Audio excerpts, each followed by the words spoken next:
रुग्णांच्या नातेवाईकांना दररोजच उपवास घडतो. प्रचंड मानसिक आर्थिक परिस्थितीतून तो जात असतो. त्याला आस्था फाउंडेशन संचलित आस्था रोटी बँकेतर्फे मोफत महाशिवरात्री निमित्ताने उपवासाचे फराळ पदार्थ, खिचडी व फळ वाटप करण्यात आले.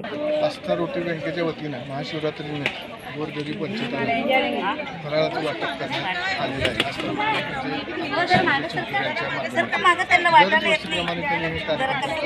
त्यांचा हेतू खरोखरच एक चांगला हेतू आहे.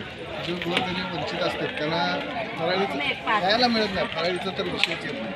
तरी पण मी बघतोय गेल्या बऱ्याच वर्षापासून त्यांनी आम्हाला प्रत्येक कार्यक्रमात त्यांच्या हस्ते बऱ्याच वंचितांना आज त्या सिव्हिल हॉस्पिटलमध्ये वाटप करण्यात येत आहे. मी त्यांना असं शुभेच्छा देतो की आपल्या हातून असंच सत्कार्य घडत राहावं ही महाशिवरात्रीची शुभेच्छा.